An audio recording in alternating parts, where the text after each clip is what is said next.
I was never the richest person in the office.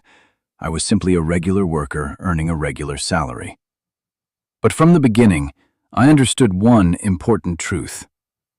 It is not only how much money you earn that matters. It is how much you keep.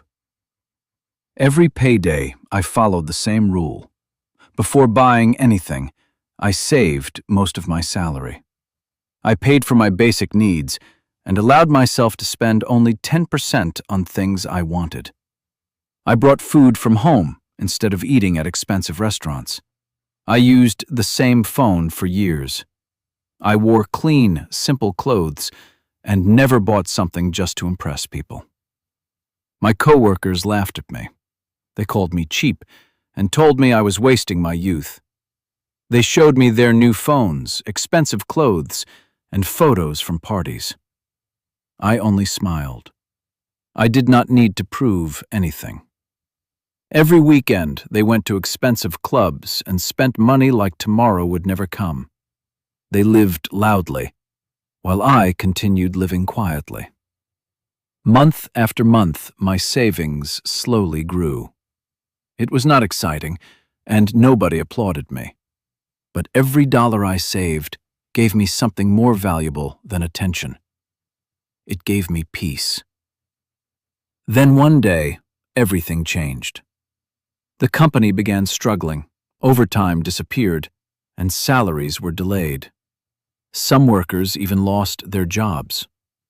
The coworkers who once laughed at me suddenly had nothing left. Their bills continued to arrive, but their bank accounts were empty. The parties stopped, and fear replaced their laughter.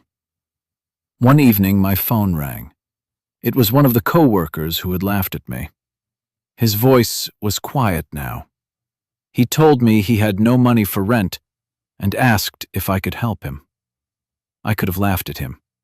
I could have reminded him of every joke he made about me, but I did not. Staying humble also means refusing to use another person's difficult moment to make yourself feel powerful. I lent him the money without hesitation, not because I wanted to look better than him, but because I remembered how frightening it feels to struggle. Saving had given me enough strength to help myself and someone else. That day, I understood the real power of saving. Saving is not about becoming greedy. It is not about refusing to enjoy life. It is about preparing for the days when life does not go according to plan. Do not wait until you have a high salary to start saving. Begin with what you have. Save before you spend. Control your wants, and stop buying things only to impress people who do not pay your bills. Let people laugh while you quietly build your future. Stay humble when you have little, and remain humble when you finally have more. Spend carefully, save consistently, and help others when you can. The money you save today may become the protection you need tomorrow. That is the true power of saving.